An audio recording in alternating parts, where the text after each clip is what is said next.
Espiritu Santo. Amen.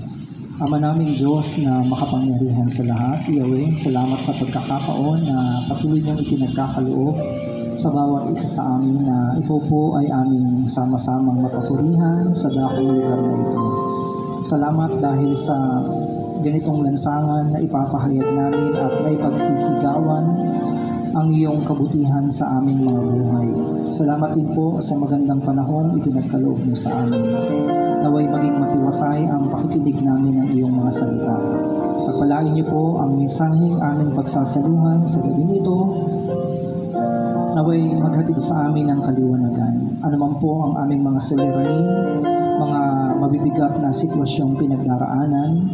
Hayaan niyo na makasumpong kami ng kapahingahan, kalakasan at katahimikan ng loob mula sa iyong mga salita. Ano man pong mga bagay na bumabagabag sa amin, hayaan niyo po na ang iyong salita ang siyang magbigay sa amin ng guidance, Panginoon. Patawarin din kami ano man pong mga kasalanan aming nagagawa sa isip at sa salita. At gayon din po, Panginoon, ano mang mga naging pagkukulang namin sa iyo, patawarin niyo kami at hayaan niyo na ang iyong grasya ang siyang magpuno sa bawat isa sa amin. Gayon din po, ang aming mga pisikal na kalalagayan, lalo na po ang aming mga kalusugan, ikaw po ang siyang nakakaalam, nakababait ng haba ng aming mga buhay. Sa iyo po namin ito iniaalay at ipinagkakatiwala. Hayaan niyo po na mga susunod na sandali ay maging biyaya sa amin.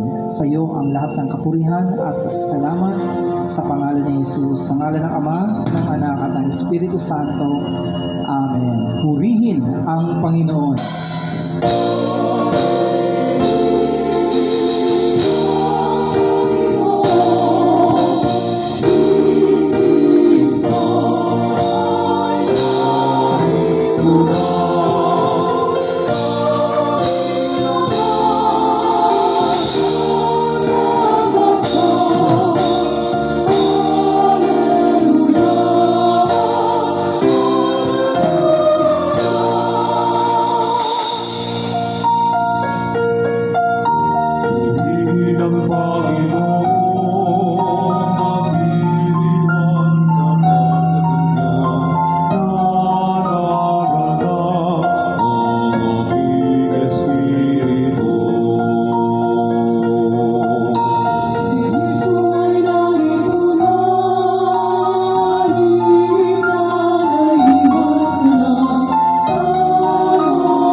sa ating Diyos na buhay. Praise the Lord. Kung kayo po ay may dalang Biblia, kayo po ay aking inaanyayahan na ito ay buksan sa Ebanghelyo po ng ating Panginoon ayon kay San Lucas, Kabanatang 3, Talatang 1 hanggang 6. Let's take our reading to the Gospel of the Lord according to St. Luke, chapter 3, verse 1 to 6. 15 taon noon ng paghahari ni Emperador Tiberio, si Poncio Pilato ang gobernador sa Judea at si Herodes ang pinuno sa Galilea. Ang kapatid nitong si Felipe ang pinuno sa lupain ng Iturea at Traconite at si Lisanias ang pinuno sa Abilinia. Nang sina Anas at Caiphas ang mga pinakapunong pari ng mga Hudyo, si Juan na anak ni Zacarias ay nakatira sa ilang. Ipinahayag ng Diyos ang kanyang salita kay Juan, kaya't nilibot niya ang mga lupain sa magkabilang panig ng Jordan. Siya'y nangaral, pagsisihan at talikuran ninyo ang inyong mga kasalanan at magpabautismo kayo upang kayo'y patawarin ng Diyos. Sa gayon, natupad ang nakasulat sa aklat ni Propeta Isaias. Ito ang pahayag ng isang taong sumisigaw sa ilang. Ihanda ninyo ang daraanan ng Panginoon. Gumawa kayo ng mga tuwid na landas na kanyang lalakaran. Matatambakan ang bawat libis at mapapatag ang bawat burol at bundok. Magiging tuwid ang daang liko-liko at patag ang daang baku-baku. At makikita ng lahat ng tao ang pagliligtas na gagawin ng Diyos. Mga minamahal kong magulang at kapatid, ito po ang mabuting balita ng ating Panginoon. Sige po, palakpakan po natin ang pagkakabasa ng ating salita. Praise the Lord! Pwede na po kayong magsiupo sa presensya ng Panginoon. Magandang gabi po sa inyong lahat, mga kapatid. Yan, tayo po ay nasa Advent season. Kanina naririnig ko rin po na ina-announce after ng Mass yung mga magiging event ng ating pong simbahan na nakaayon po sa liturgy, mga kapatid. Na when it comes to the word Advent, ang ibig pong sabihin nito ay pagdating, no? O kaya ay pagbabalik ng ating Panginoon. Kaya dapat lamang na ito po ay pinaghahandaan. At ang season na ito ay punong-puno po ng theme about preparation. Ang mensahe po natin may pamagat po na repairing and preparing. Pag-aayos at paghahanda.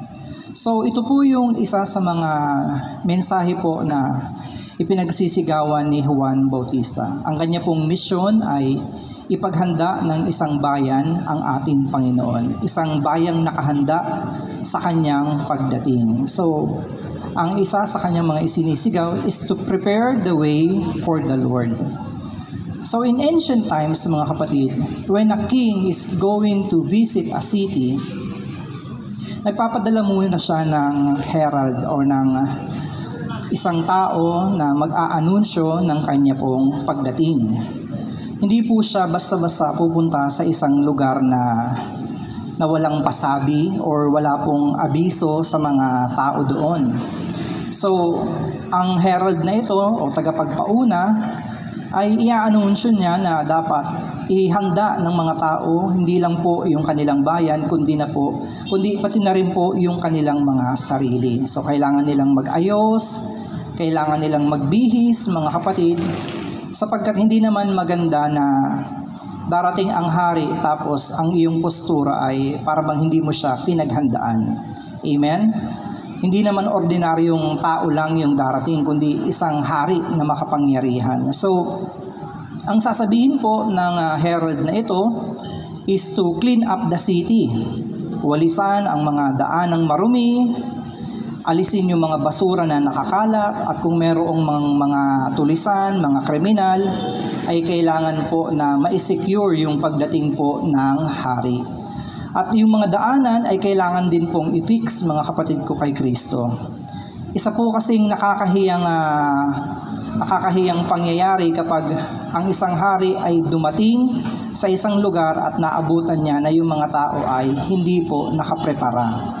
Amen? Ito po ay para pong pag-insulto sa kanya pong pagiging hari kapag hindi mo siya pinaghandaan sa kanyang pagdating. Amen po? Now, hindi pwedeng ma-spare ang mga mamamayan ng isa pong city na sasabihin nila na kasi biglaan naman siyang dumating. Hindi kasi merong ipinadala na nag-announce. Pwede pa siguro silang makaligtas sa galit ng isang hari kung wala siyang ipinadalang mensahero. Tapos bigla na lang siyang dumating. Pwede silang mga tuwira na, hindi namin alam na darating ka kaya hindi kami nakapag-prepare. Pero kapag merong isinugo na tagapagpauna at sinabi yung mga dapat gagawin at hindi po nila ginawa, ay matinding kaparusahan po ang naghihintay sa kanila. Amen? At ganyan po ang sinasabi po ng Ebanghelyo na ating pong nakita or napakinggan mga kapatid. Na kapag ang mga taong ito ay nakarinig na po ng warning mga kapatid ko kay Kristo, at ito ay ipinagkibit-balikat lamang nila, yung palakol ay nakahanda o nakaamba na sa ugat ng isang punong kahoy na hindi maganda ang bunga. Amen po mga kapatid. Now, malinaw na ang tinutukoy po na hari dito ay hindi po basta ordinaryong hari lang mga kapatid. Ito pong hari na ito ay ipinadala ng langit. At ganun nga po ang sinasabi po ng anghel nung ito po ay i-announce niya sa pagdating po ng ating Panginoon. Sabi po ng Luke 1:32, sabi niya po kay Inang Maria that her son would sit on the throne of his father David. Alam niyo ho, si Dr. Luke,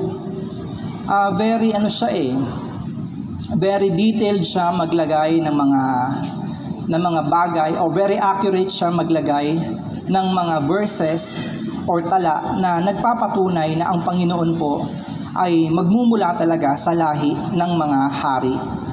At hindi lang siya basta maghahari, mga kapatid ko kay Kristo, sapagkat ang kanya pong paghahari ay kakaiba compared po sa mga naunang hari, sapagkat ang kanyang kingdom ay magiging magpakailanman. Ito po ay walang katapusan. Amen? Ganon din po ang pahayag nitong kay Zacarias, mga kapatid. Zacarias' prophecy about Jesus ay makikita po natin dito sa Luke 1:69 up to 76. Nagsugo siya sa atin ng isang makapangyarihang tagapagligtas mula sa angkan ni David na kanyang lingkod. Ito ay ayon sa ipinangako niya noong una sa pamamagitan ng kanyang mga banal na propeta, na ililigtas niya tayo mula sa ating mga kaaway, mula sa kamay ng lahat ng napupuot sa atin. Ipinangako niya ang kahahabagan ng ating mga ninunot, aalalahanin ang kanyang banal na tipan, na ililigtas niya tayo sa ating mga kaaway upang tayo'y makapaglingkod sa kanya ng walang takot, at maging banal at matuwid sa kanyang paningin habang tayo'y nabubuhay. Ikaw, anak ko, ay tatawaging propeta ng kataas-taasang Diyos, sapagkat mauuna ka sa Panginoon upang ihanda ang kanyang daraanan. Grabe po yung misyon na nakaatang po kay Juan Bautista. Merong mga propetang nauna sa kanya na prophesy na merong isang tagapagligtas na darating sa bayan po ng Israel. Ngunit ito po ang naatasan pong tao para i-prepare yung kanya pong pagdating ay walang iba kundi si Juan Bautista. Bagamat hindi magiging madali yung kanya pong ministry. Amen po? So yung herald na yon, yung tao na magpo-pronounce ng kanya pong pagdating o pagdating po ng tagapagligtas ay walang iba po kundi si Juan Bautista. Yun yung kanyang misyon, to prepare the way for the Lord. Amen po mga kapatid. So yun po yung kanyang mensahe mga kapatid. At hindi lang basta ipaghanda ng isang bayan at madaraanan ang ating Panginoon. John preached about repentance, ang pagsisisi at pagtalikod sa kanilang mga kasalanan. Amen? Alam niyo ho, si John kasi yung kahuli-hulihang propeta na isinugo para i-anunsyo po ang pagdating po ng ating Panginoon, sapagkat maraming mga propeta na nagpahayag patungkol po sa pagliligtas na gagawin ni Yahweh, pero yung mga karamihan sa mga propetang ito ay pinapatay po ng mga tao. So for almost 400 years, wala pong mensaheng ipinapadala ang Diyos. At ito rin naman po yung time na naging uhaw ang kanyang bayan patungkol po sa pagdating ng manunubos, mga kapatid. Kasi alam na nila na mula sa lipi o mula sa lahi ni David ay merong isang darating upang iligtas ang kanilang bayan. Remember, sila po ay sakop na po ng Roman Empire nung time na ito. Napakahirap po kasi na alipin ka sa sarili mong bayan. Kasi ang Israel, nung time na ito ay hindi na po bansa. Hindi na sila malaya. Sila po ay ginawa na lang na probinsya ng Rome, mga kapatid. At ang naggo-govern sa kanila ay isang emperador, isang Caesar, Emperador Tiberius, mga kapatid. Now, for that silent years, for that kind of ganung kahabang panahon, sila po ay uhaw sa mensahe po na ipapadala ng Diyos, mga kapatid. Kaya nga po, yung iba dahil hindi po sila makapaghintay, yung iba ay nagre-revolt, yung iba po ay nagre-rebelde kasi ang iniisip kasi nila na paglaya ay through political aspect Kumbaga, para maging malaya tayo, kailangan natin ng isang leader na tayo ay pamumunuan para i-dethrone ang Roman power. Ganun kasi yung kanilang mindset, mga kapatid. So mahirap po yung kanilang kalagayan kasi sa gitna ng kadiliman, nag-aapuhap sila ng liwanag.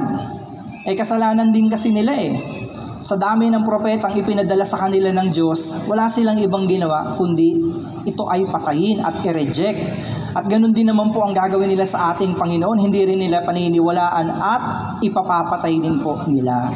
So sa madilim po na yugto ng bayang Israel, God's timing is perfect, mga kapatid. So binabanggit po dito yung mga pangalan nila Tiberius Caesar, Pontius Pilate, pati na rin po yung dalawang high priest, mga kapatid, na sila Hanas and Caiaphas, mga kapatid ko kay Kristo. Ito pong dalawang religious priest na ito, mga kapatid, they were politically assigned by the Roman rule. Nang sa gayon, sa loob ng templo, sila ay magkaroon ng CCTV.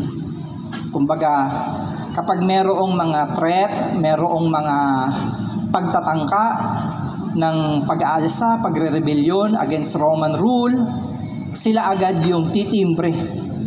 Kaya po, ito pong mga religious people na ito, ang magiging bansag po sa kanila ni Juan Bautista ay lahi ng mga ulupong. Amen? Tignan nyo nga yung katabi ninyo. Sabi po ng verse 7, kaya't sinabi ni Juan, maraming taong lumalapit sa kanya upang magpabautismo. Kayong lahi ng mga ulupong, sinong nagbabala sa inyo upang tumakas sa puot na darating? So, isipin nyo yun, Pagano na kakorap yung temple, mga kapatid. To the point na ang mga nakatalagang mga tao dito na sa halip ang loyalty nila ay nasa Diyos, ang loyalty po nila ay nasa emperador na. Ganoon na kakorap yung temple nung time na yun. Amen? But God uses ordinary people like John the Baptist. It doesn't mean na ordinaryo yung pagkakapanganak sa kanya, pero ordinaryo siya sa paningin ng mga makapangyarihang tao na tinitingala nung kanya pong kapanahunan. Amen? Ang pagkasilang kasi kay Juan Bautista ay miraculous din sapagkat siya po ay ipinanganak ng isang matandang babae.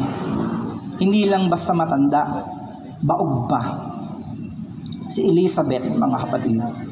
Amen? Ito ay matanda na. Kaya nga kahit po si Zacarias ay hindi makapaniwala nung sabihin sa kanya ng anghel na dininig ng Diyos ang matagal na nilang panalangin. Amen? At dahil nga hindi siya makapaniwala, naparusahan patuloy siya. Siya'y naging pipi sa loob ng 9 na buwan hanggang isilang yung kanilang magiging anak. Amen? Taas nga po ang kamay ng mga senior citizen dito. Ilan taon na kayo, Nay? 60. Kayo, Nay? Oh, ingat kayo kasi pwede pa eh. Amen po. Sabi po ng Luke 1:17, and Zacharias was told by an angel of the Lord that his son John would be a prophet in the spirit and power of Elijah, to turn the hearts of fathers to their children and the disobedient to the wisdom of the just, to make ready a people prepared for the Lord. So ang magiging ministry ni Juan ay panumbalikin ang puso ng mga anak sa kanilang ama. Kasi po, bakit? Ang Israel po ay maraming ulit nang tumalikod sa Diyos. Maraming ulit silang nangalunya sa pamamagitan ng pagsamba sa iba't ibang mga Diyos-Diyosan. Yung pa lang sa pagkilala kay sa emperador, sa Caesar. Kasi ang katumbas po kasi ng isang Caesar, hindi Montano ha, yan po ay titulo. Yan po ang, kumbaga sa panahon natin ngayon, hindi kasi ang president kasi isang bansa lang yun eh. Kumbaga, ano bang mas mataas pa sa president?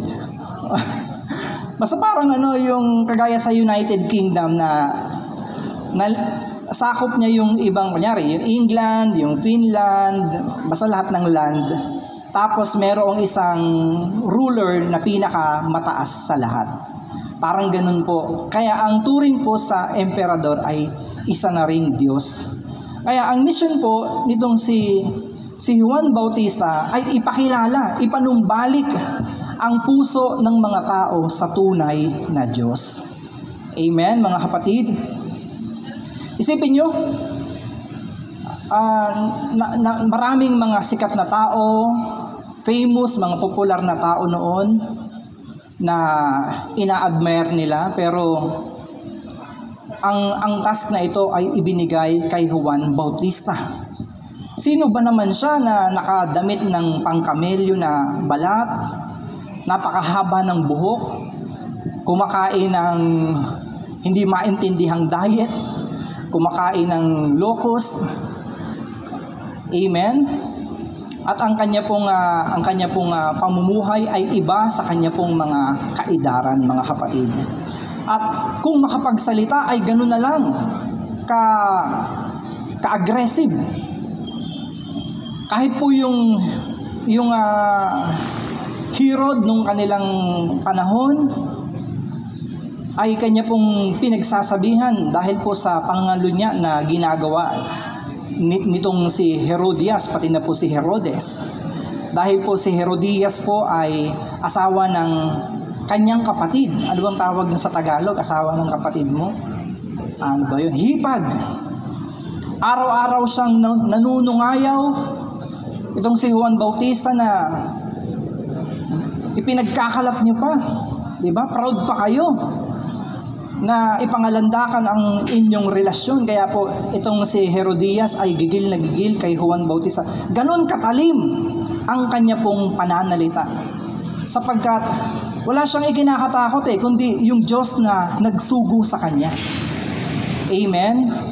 Once po na ang ating dila ay napilipit na, nabusala na ng mga taong nakapaligid sa atin, hindi mo to pwedeng sabihin kasi baka ma-offend yung ninang mo, baka mamaya yung LO mo bawasan. Ano po ang nangyayari? Ang ating katapatan ay hindi na sa Diyos na ating pinaglilingkuran. Amen? Kapag may kakilala ka na instrumentalist, kapag may kakilala ka na isang manggagawa na nakita mong nagyoyosi, umiinom, at hindi mo magawang pagsabihan, ano na po ang nangyayari sa atin kapag ganun? Amen? So, ito pong si John, mga kapatid ko kay Kristo, hindi siya nakilala ng tao dahil sa kanyang lifestyle na naka-camel hair, na kumakain ng mga pulot-pukyutan at balang, mga kapatid, kundi dahil po sa dalawang bagay. Sabi po ng Luke 1:18, so the child grew and became strong in spirit and was in the desert till the day of his manifestation to Israel.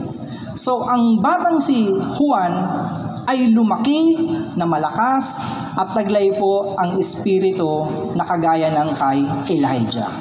Kaya nga po maraming nag-aakala na muling bumalik si Elias sa katauhan po ni Juan Bautista. Kasi hindi naman po namatay si Elijah. Siya po ay iniakyat ng karwaheng apoy. Amen? At ang paniwala ng karamihan, ganun din yung taglay na spirituality na meron po itong si John the Baptist, mga kapatid. Amen?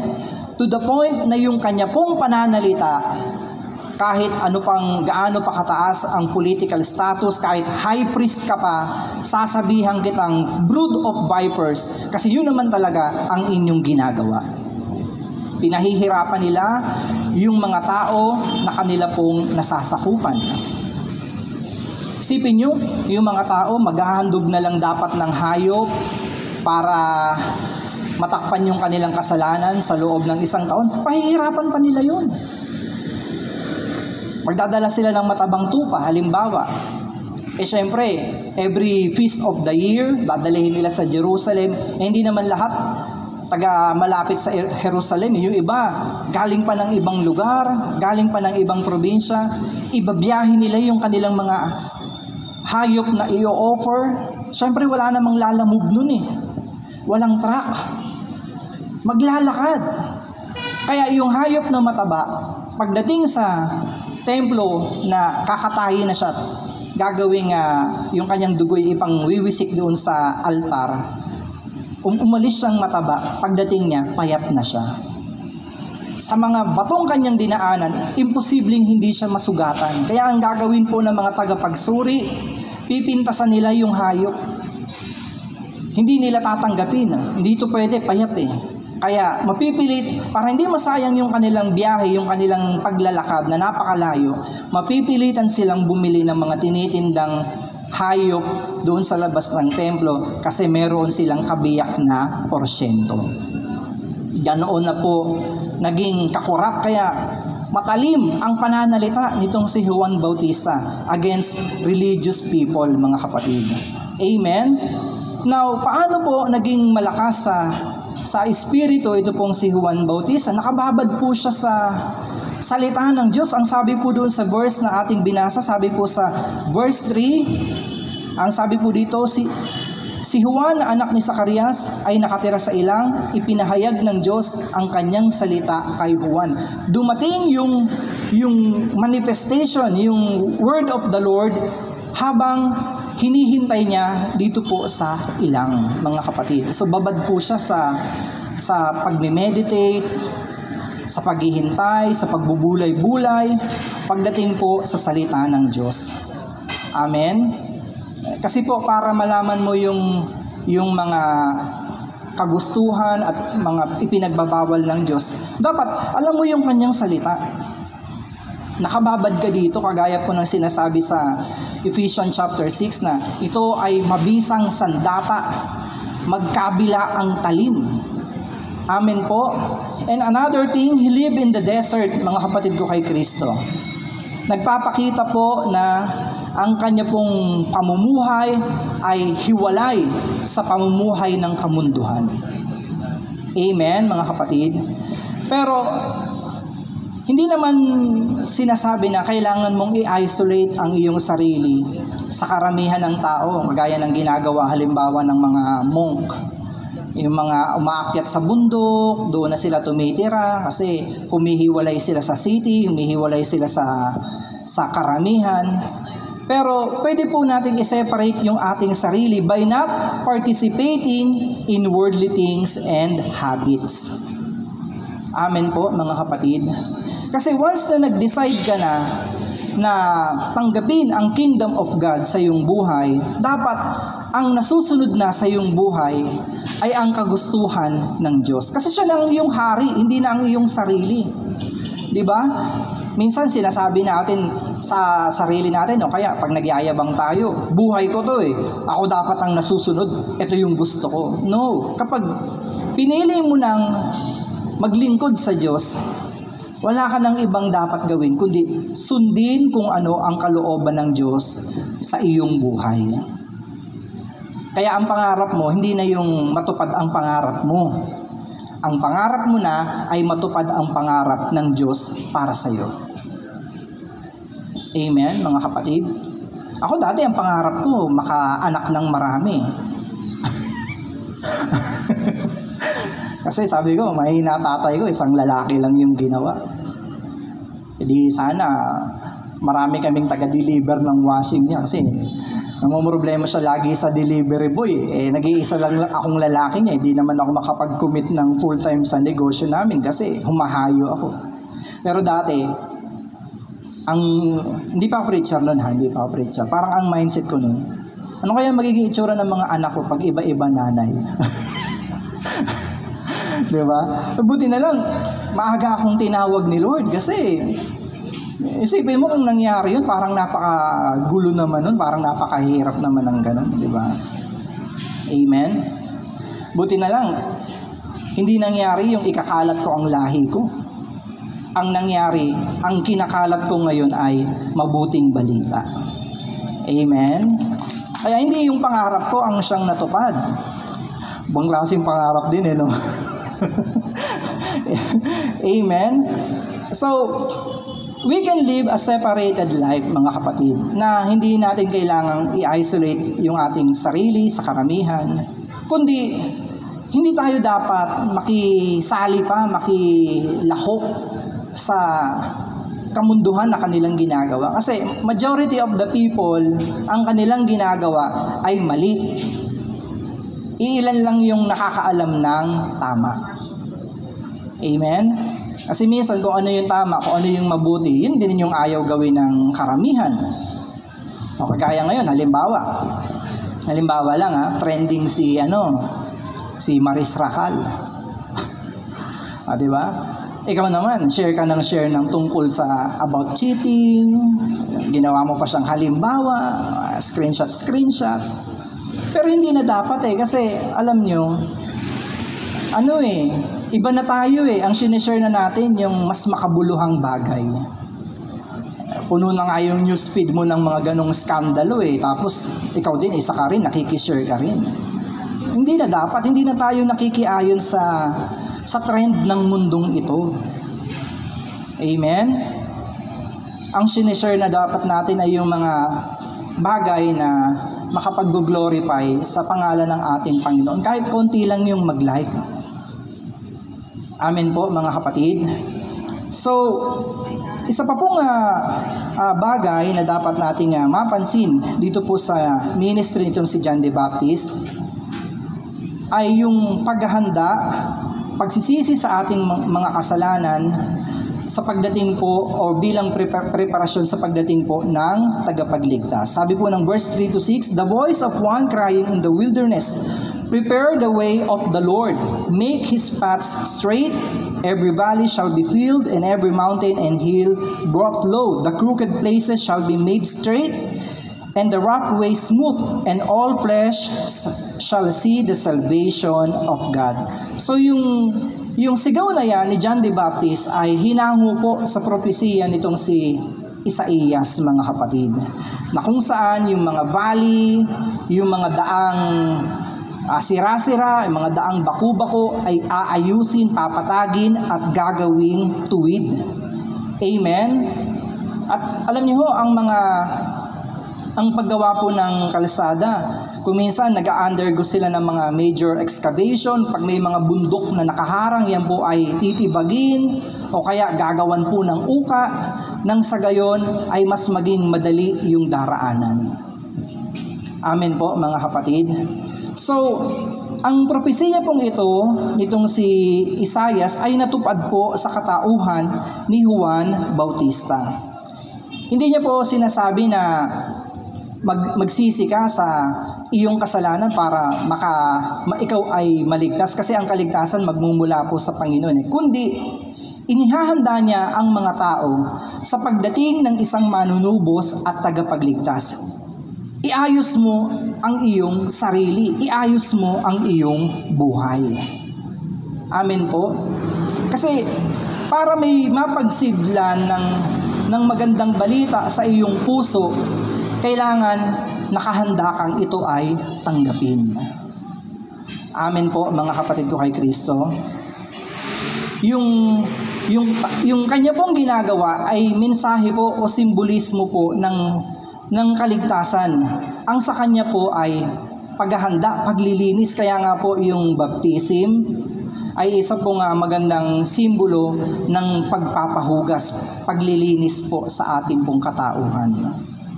Amen? Kung saan yung mga dirt na nakakapit sa ating pong kamay, sa ating pong katawan ay nahuhugasan. Pero meron siyang mensahe na yung kasunod ko ay mas matindi, or hindi nga ako karapat dapat magkalag ng tali ng kanyang panyapak sapagkat ang bautismo na kanyang gagamitin ay bautismo ng apoy. Yun po yung baptism in the Spirit, kung saan hindi lang karumihan ng ating physical appearance ang malilinis, kundi yung kaibuturan ng mga dumi na itinatago natin sa ating puso ay malilinisan at mahuhugasan sa pamamagitan po ng bautismo ng ating Panginoon. Amen po mga kapatid. So for a physical king, of course, you make physical preparation Pero ang ina-announce si John the Baptist ay hindi ordinary king, kundi King of all kings. Kaya po ang preparation natin ay dapat spiritual preparation. Amen? Yung ating mga pangit na lifestyle ay atin ang dapat na tinatalikuran. 180 degrees. Kasi alam niyo kung bakit minsan nagrepent na tayo, tapos after a couple of weeks, months, binabalikan uli natin. Kasi hindi naman talaga natin tinalikuran inakbayan pa rin natin. Ang mensahe po ni Juan Bautista, pagsisihan at talikuran ang kasalanan. Bakit may mga ilang tao na hindi makalaya sa panonood ng pornography? Kasi hindi nila binabantayan yung kanilang sarili, open pa rin sila sa mga adult website, okay, hindi sila masiyahan sa kanilang asawa. Pero ang tunay na pagtalikod sa ganyang mga bagay ay yung iniiwas mo yung sarili mo na matempt ka uli na manood ng mga ganong bagay. Bakit yung iba hindi totally makapag-commit na bitawan yung paninigarilyo? Oo nga, tumigil nga siya sa paggiyosi. Vape na lang. Ganon din yun may nicotine pa rin yun At hindi pa rin siya healthy sa baga. Amen? Kahit ano pang pagpapabango ng amoy niyan. Kasi ang pinagkaiba lang naman nun yung amoy Sa yosi kasi mabaho. Amoy tabako talaga Yung vape nga naman, medyo amoy purifier. But the same thing is, addiction pa rin yun. Amen? You have to fully surrender yourself to the Lord. Kailangan talagang talikuran mo siya totally. Bakit yung iba hindi makalaya sa illicit relationship? Kasi hindi niya pinuputol yung communication Hindi magchat-chat ng ilang week, ilang buwan, tapos pag na-miss, ayoko na sabihin yung kay Maris. Pag na-miss, magchat-chat na naman. Diba? Tapos meron na naman uling ugnayan. Amen po. Dapat, pag talagang puputulin na, binablock mo na talaga. Para hindi ka na ma-reach out. Kaya tinatapon mo na yung SIM card mo. Lumalayo ka na doon sa mga places na nagpapaalala sa kanya, sa inyong mga romance. Wala, yung iba binabalik-balikan pa Amen? Kaya hindi talaga totally nakaka-recover mga kapatid. So, John the Baptist is telling us to clean up our life mga kapatid. To clean up our lives mga kapatid ko kay Kristo. Amen? Ang mensahe niya po is turn or burn. Tumalikod ka or masunog ka. Ganun po ang message ni John the Baptist. Ang ipa ay nakahanda ng sunugin. ang palakol ay nakahanda ng itakin yung mga bunga na masasama. Kaya nasa sa atin po ang desisyon kung tatanggapin natin yung message of repentance nito pong si John the Baptist, mga kapatid. Amen po, mga kapatid ko kay Kristo. Now, ano po yung dapat nating tandaan sa mensaheng ito ni Juan Bautista, mga kapatid? So, first of all is the importance of turning away from sin and have a forward move to God, no? Magkaroon tayo ng pagtalikod natin sa ating kasalanan, magkaroon tayo ng hakbang towards the Lord, no? Palapit sa Kanya. Kasi kapag tumalikod ka lang sa iyong kasalanan, there is a tendency na kalabitin ka uli ni Satan. Di ba? So, halimbawa, kunyari, ito si temptation, si sin. Hindi sapat na tumalikod lang ako. Kasi pwede niya pa akong makalawit. Amen? Pwede niya pa akong maakbayan. Ang gagawin ko ay hahakbang ako palayo sa kasalanan na ito para makalapit ako sa Diyos. Kaya sabi ni John the Baptist doon sa mga taong nagpapabautismo sa kanya, lumapit yung mga soldiers, sabi ni John, masiyahan na kayo sa mga sahod ninyo na asin. Yun kasi ang sahod ng mga sundalo, asin. Amen? No? Nung lumalapit yung mga tax collector, sabi ni John, huwag kayong maningil ng sobra-sobra. Diba? Kawawa naman ang inyong mga kababayan, sobra-sobra yung mga taxes na inyong ipinapataw. Pero nung lumapit yung mga religious people, ito yung pinagsalitaan niya ng masasakit. Bakit po? Yung paglapit kasi nila ay paimbabaw lamang, pakitang tao. Sabi po ni Juan Bautista, ipakita nyo ang inyong pagsisisi sa pamamagitan ng inyong mga gawa. Amen po, mga kapatid. And another thing, mga kapatid ko kay Kristo, is the importance of baptism for the forgiveness of sin. Alam niyo ho, yung ating bautismo na tinanggap sa simbahan, nagpapakita po ng matibay na relasyon natin sa Diyos. Pati na rin po yung pagtanggap natin ng sakramento, importante po yan, mga kapatid. Amen? And another thing is the preparation, the importance of preparing the way for the Lord. Mahalaga po na nakahanda tayo anytime na bumalik o dumating ang ating Panginoon sa ating mga buhay. Huwag po nating isipin na baka sa 2030 pa darating si Lord, magsasaya muna kami ng aking kalaguyo. Pag 2029 na, magbabago na ako, sasoli ko na siya.